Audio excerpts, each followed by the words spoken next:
Hello,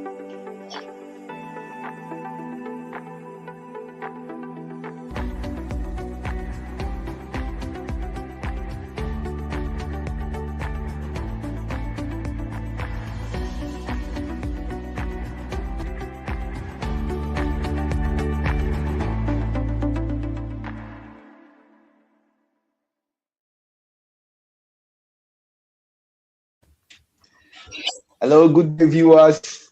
It's another day and another edition of Broken Not Shattered. But guess who we have in the studio? Before we get there, it's nice. IKE is finally back. Hey, Obi.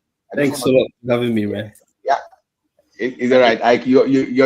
I'm gonna come to you. I'm gonna come to you in a minute, guys. Thank you for staying week in with week out with us, and following up on what we're doing. I really want to appreciate you guys. Thank you all for what you do, both those at the back end. And if you're not following us yet, please do well to follow us on Broken Not Shattered, BNS, on all social media platforms, YouTube, Facebook, Spotify, and Instagram. Ike, it's nice to have you back in the studio. I've been hoping to have you in the studio with me. Thanks, Obi. First of all, I want to thank you for holding down the fort while I was on a well-needed vacation. I needed that break. I had a very, very exhausting summer. So many activities from the time I came back from my trip from Monaco to the last Uplift event, which I want to thank God for giving us a successful event. But I was exhausted and took out some time. I went to Miami and just got some rest. And thank you for holding up. Thank you, Chizzy. Thank you for the rest of the team for just staying fort and making sure that the show was going on while I was away. So thanks a lot. You're welcome. You're welcome, Ike. In fact, I followed up on your trip to Miami. I'll not tell you how, but just know that we're seeing things.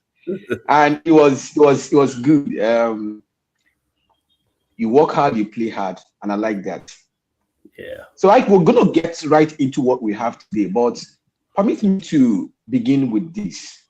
Not because it is trending, but because I have the right person in the studio, and I'm gonna tell you why. Okay. First, you've successfully built businesses, right? You're well exposed, and you're grounded with, at least, if I can't count, I know for sure, 3 different countries: Nigeria, UK, US, and any other one can come in. You're well exposed. You have businesses, and not just that, you're an authority when it comes to business consulting, and more especially in the area of ethics and conduct. How will you describe, or what will be your take on the trending incident of the UBA chairman and the new employee? Wow, Obioba. I see I called your full name. I don't want to get in trouble with you, with the Nigerian populace, and definitely not with the TOE, Mr. Lumenu, chairman of the. Mr. Tony has done a lot of great things on the continent and is highly well respected globally. Not just only as an entrepreneur, but someone who has mastered the act of communication and social impact on the continent. So again, when you ask me that question about what that whole thing that was trending, I see it from 2 different perspectives. Because of one, for what Mr. Tony called subscription to that Oyibo thing, which again, he was referring to how the culture here works. It all depends on who you're speaking to and the audience. I tell folks all the time that you must master your audience wherever you go, like now we're talking, our audience is very diverse, and I'm very intentional every time I come on this platform to know that we're not speaking to an African audience or an African American audience or a Caucasian audience, because now our podcast has expanded all the way down to the Middle East. You see folks from Qatar and Dubai watching what we're doing here.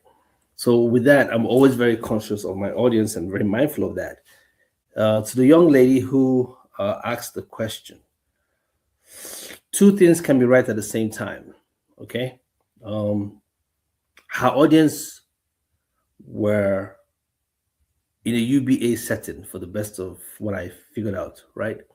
And if under that UBA setting, she's addressing the chairman. And remember, Tony is not just only the CEO; he's actually he's a chairman, right? You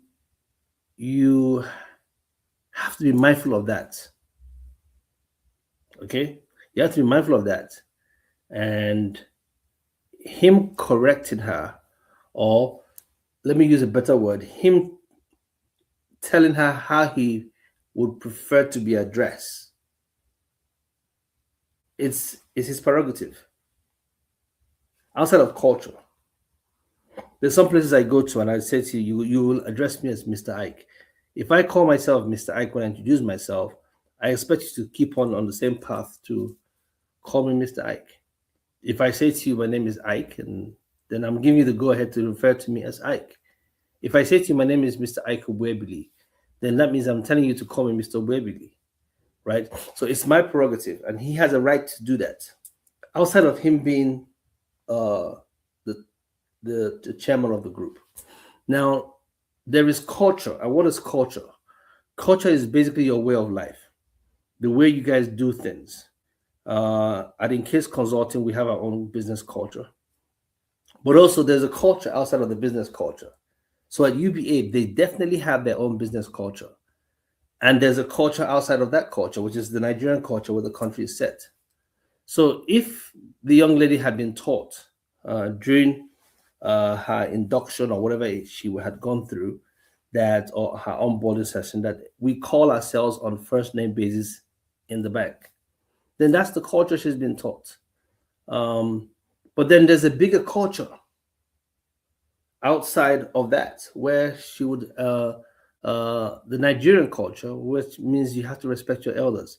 And all those who are dragging her and trolling her, it's unnecessary. There was no need for that. All that funny folks say, making comments. I don't want to call names and say, "Oh, how dare she call her that?" Well, that is they're referring to the culture outside, but no one knows what culture UBA has inside.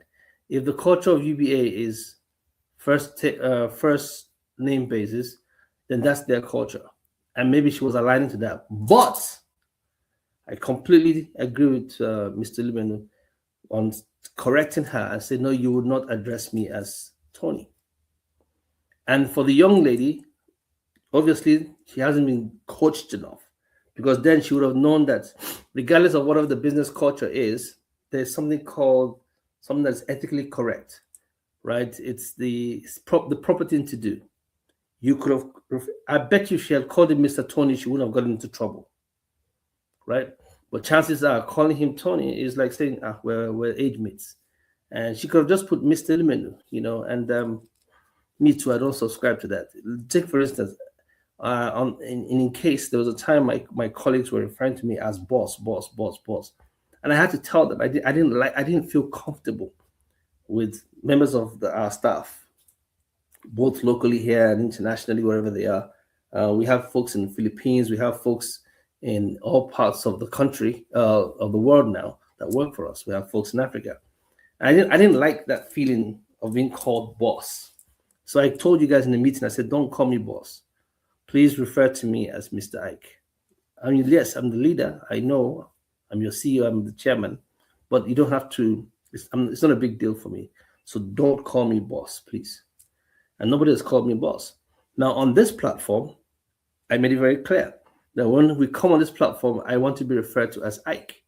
So whatever you call me outside of here is different. While we're in this audience, it is Ike. Master your audience 101. That's the first thing. So I hold no qualms against Mr. Lumen for correcting or telling the young lady how you're gonna go. Where I have a problem is all those who are dragging the young girl and beating her down as if she had committed atrocity. Even Mr. Tony Elumenu, after she corrected herself and called him correctly, took her question and advised her and suggested to her. So he moved on. It's all these content creators looking for a few audience here and there that made the worst out of it. And if they don't, if that girl is not well managed, it can break her confidence moving forward. So whoever her superiors are or advisors are at work, they should really take time to walk her through to make sure that she's mastered it. That's just my take. I've seen another clip where they referred to Mr. Lumenu at Stanford University. They referred to him as Tony, and he didn't have a problem with it because that audience was different, right? But this is a different audience altogether, and I think she should have taken note of that. And he has the right to correct her as a father and as the chairman of the group. So that's just my take. Yeah, I get that. Correct. I just wanted to get your take on that because of who you are, your capacity, and what you represent. And that's just that. But then, viewers, today's discourse is going to take a different shape or turn. There's going to be a twist to it. Ike is known to be your host, but for the discussion today, he's going to be my guest. Ike, you're my guest on this episode, right? Welcome to Broken Note, Sharon, and thank you for having me, Mr. OBG. Exactly. And today is your guy, OBG, as the host. So let's get right into it again. So, speaking of entrepreneurship, you've successfully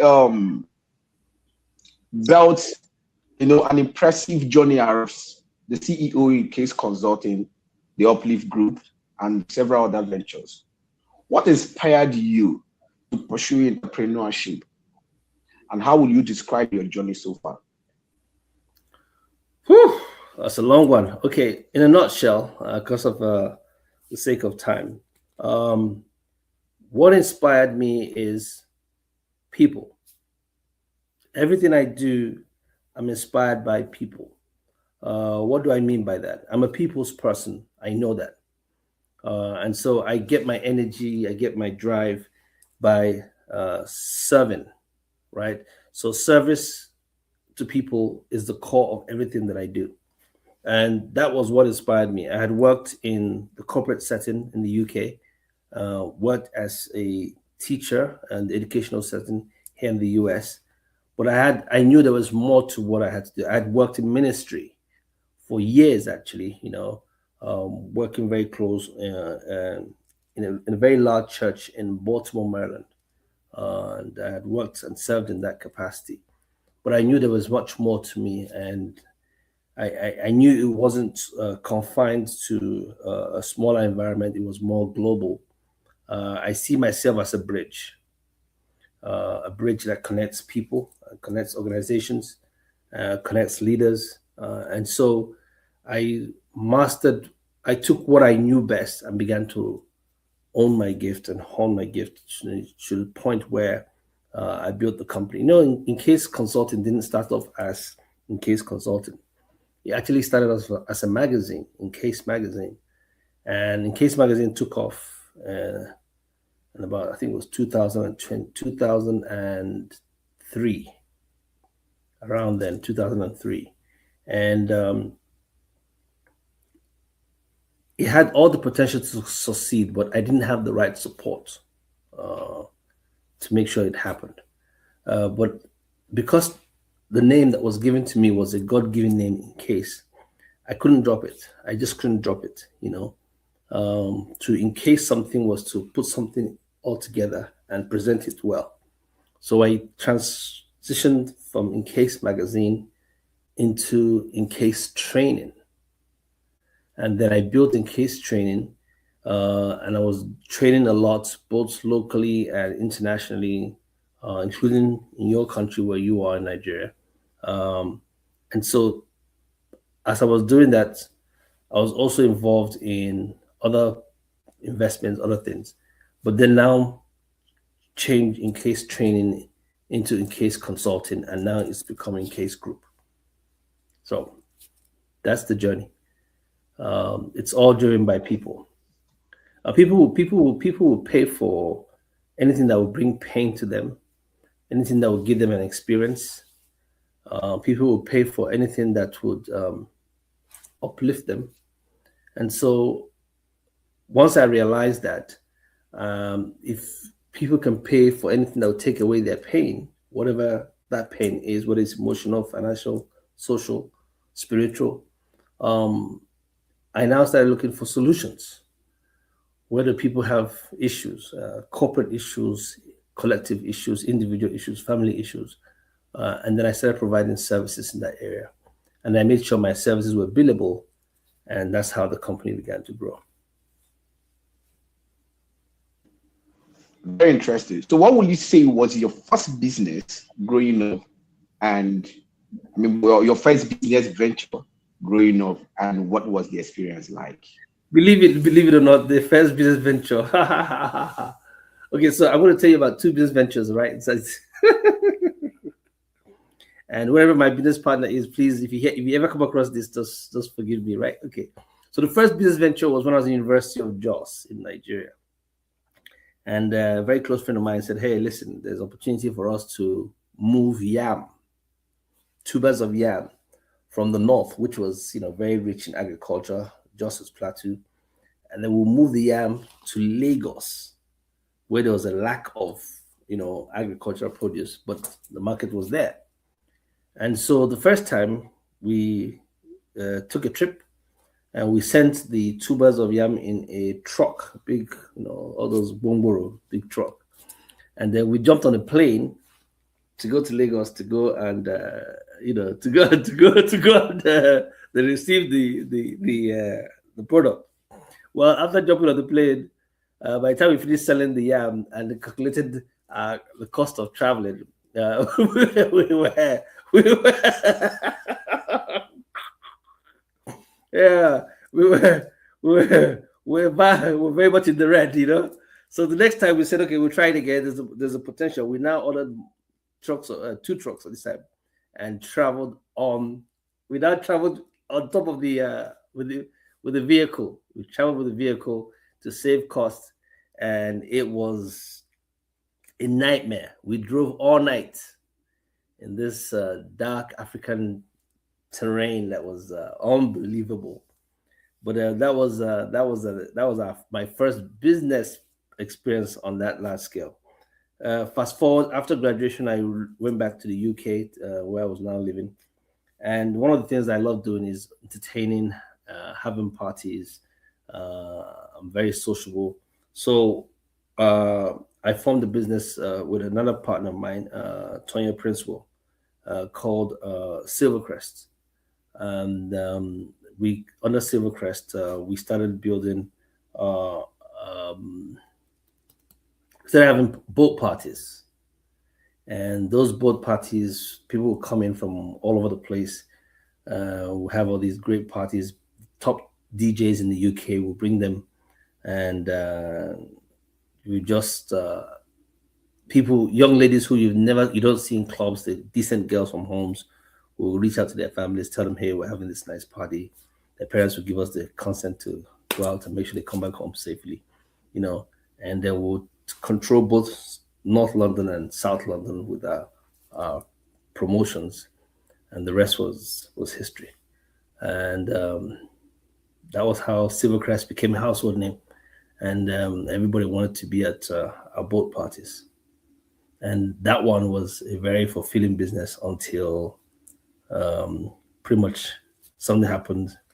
My life whole transitioned. I had a spiritual awakening, and I left that heavy social scene, and then began to chase my my other desires and passions in Christ. But at the end of the day, at the core of who I am is still that social guy, and I've done it in several different ways. Yeah. So those are my two businesses that I started off at a very young age. Interesting. it was quite hilarious, that first business, to be honest. I don't know who gave me the idea. Just, it's not less than 18 hours. And see Yes. big bourgeois entering into such business. I know it must be a nightmare, that experience. I know what Joss is like. So I'm going to go on a very quick break, and when we're back, I'm going to ask you a few questions and we'll wrap it up. Okay, Just that's fine. a few minutes break, and then we are back. Thanks, Obi. Okay.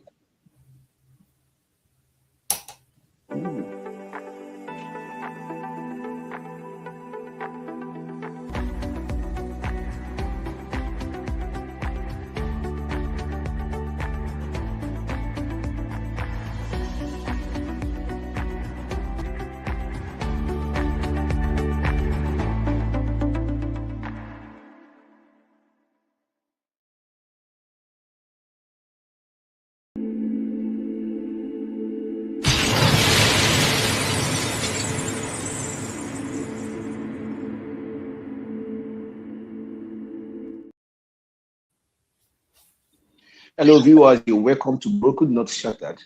This is another edition with Ike. Ike has been on vacation, and good to have Ike back. If you're just coming in, please do well to follow us on all our social media platforms: YouTube, Instagram, TikTok, Spotify. And we're going to go back to our discussion. And this time around,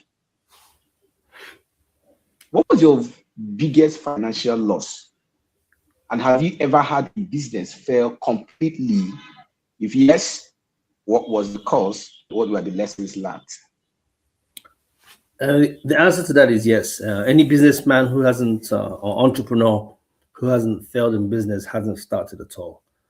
Failure in business is not a bad thing. It's how you recover from that failure, the lessons you learn from that failure. So the answer to your question will be yes, I have failed, not just once, several times actually. I've failed more times than I've actually succeeded, if you really want to know. Yeah. So I think for me, apart from the yam business that we failed in, right? The yam business did not go well, right? We failed in that one.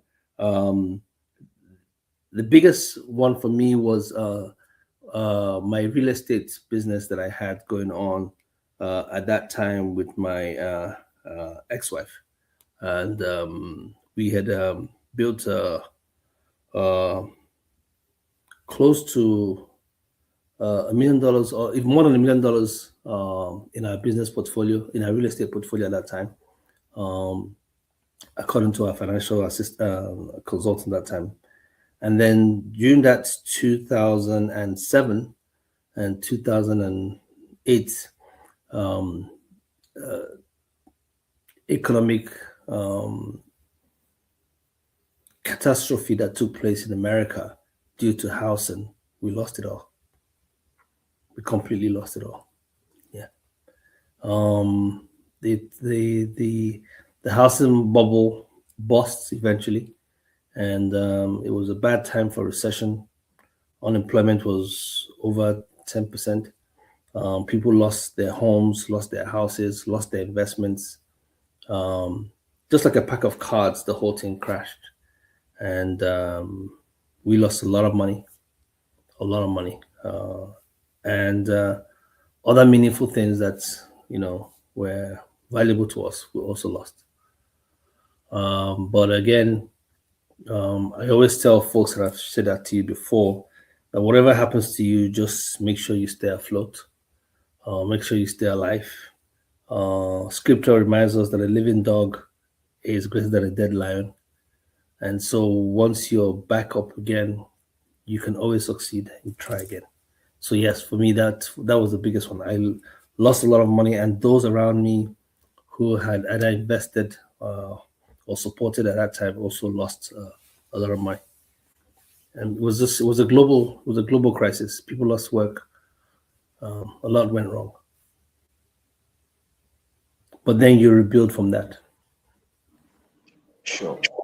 Now, with your years of experience in the field, speaking of ideas, how do you know when to push an idea, a business idea, and when to let go? That's a very good question. It reminds me of Kenny Rogers, um, that song that he sang. You must know when to show them, know when to quit, and know when to leave the table. If you're gambling, I don't gamble. Um, it all depends on the idea, really. If you've tried something over and over and over and over and over and over and it's not working, but you know clearly that it was a God-given concept, a God-given idea, just step back and look at it and find out ways to tweak it. It might not be exactly what you think it is, just like this BNS podcast. I shared it with you when I first received it. I was in a very dark place. And for years, I didn't want to touch it, but you kept on saying, hey, we need to look at this, we need to look at this. And then came COVID when everybody had that downtime. We started, right? But when it was given to me, all it was said to me, broken, not shattered, a platform for the voice of the voiceless, hope to give hope to the hopeless, and that out of the birth of my pain, that I'll be able to give people hope because I have been broken but not shattered, right? Hence the BNS you see today. And I thought it was a book, I thought it was a book. I was going to write this big book, but I couldn't get myself to write a book. And then I started this platform, and here we are now. Now, if I decide to write a book today, and I gather all this content that has come out from almost 4.5 years, going on 5 years of running this podcast every Sunday, same time, nonstop, I will have a solid book to write. But initially, I couldn't see myself writing a book. But now I've heard people tell their stories. I've heard, and then I now met somebody who wrote a book with the title Broken Not Shattered. And you remember I hosted her on the platform. So where she had written the book, I felt like this platform has been a great platform with over 11,000 followers now, or even much more. On average Sunday, we have over 1,000 people watching us live. And so we're doing something right. But initially, it took a while before.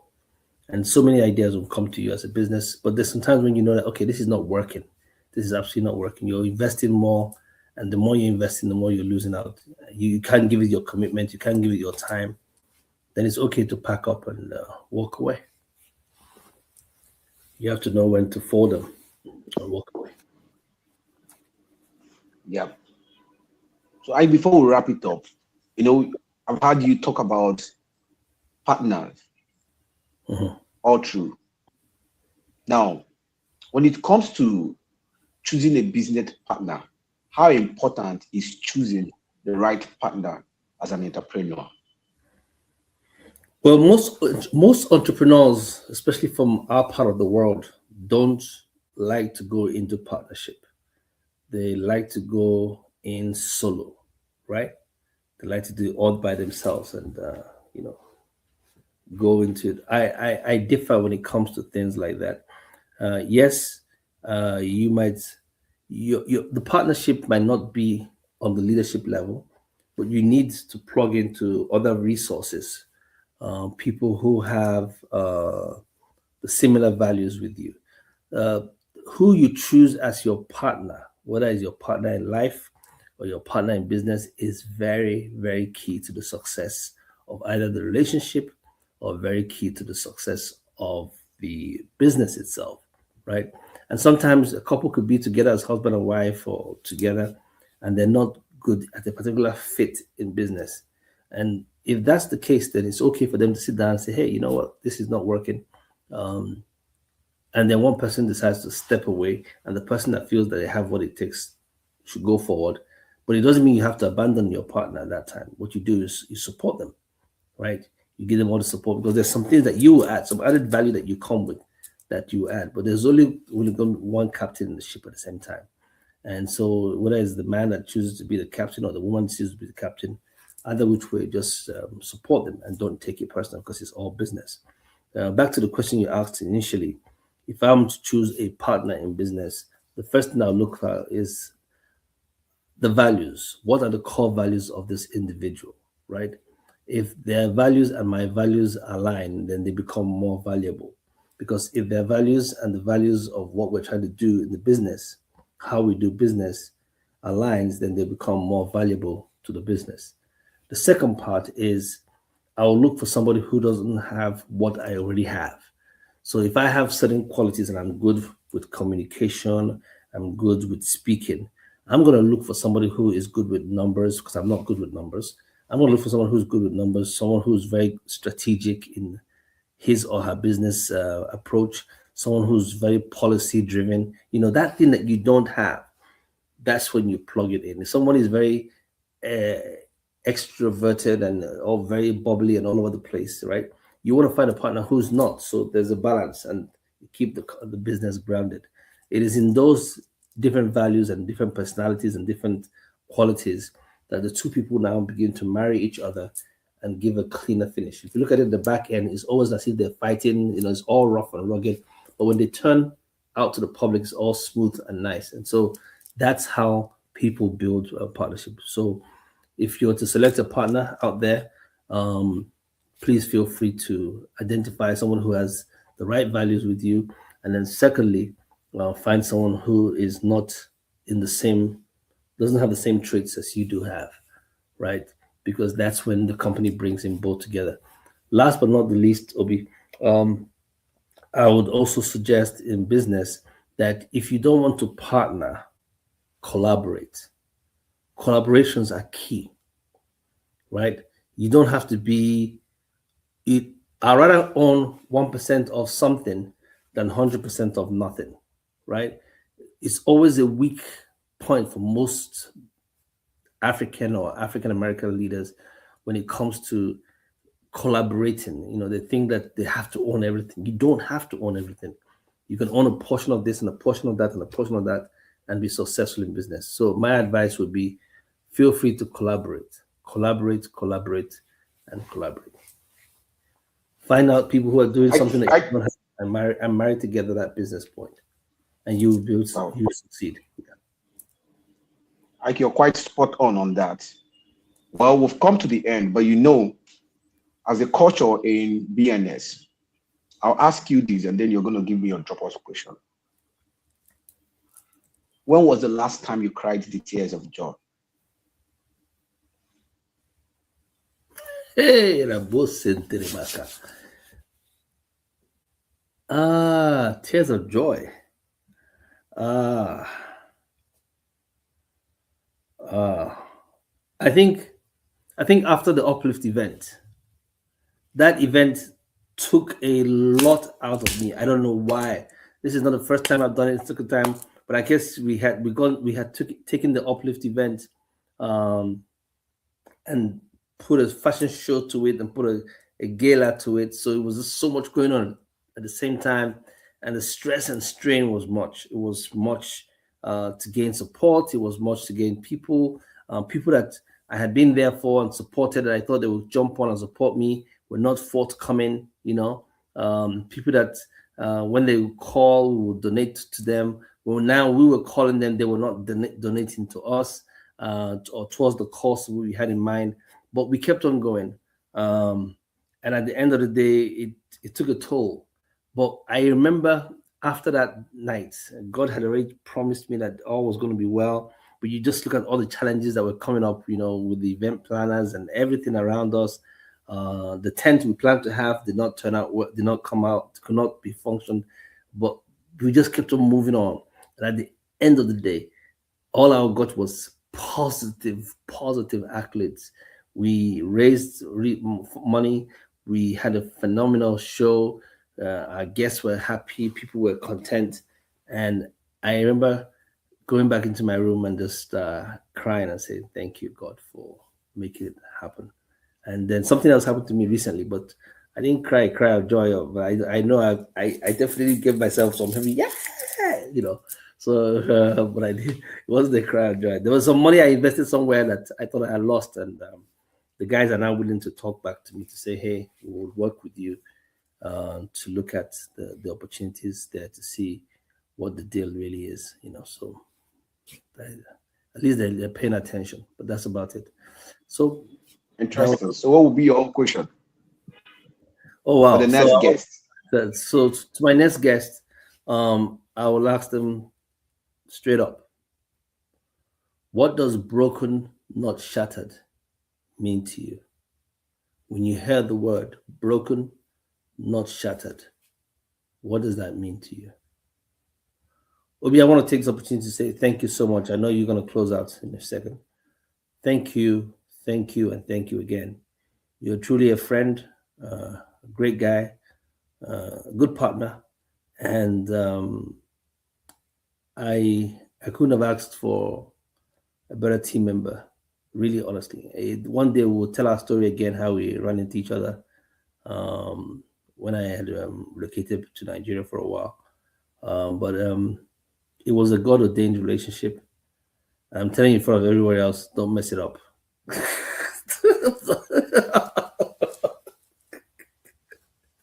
All right, just love you. All our I know what audience. you just did to me.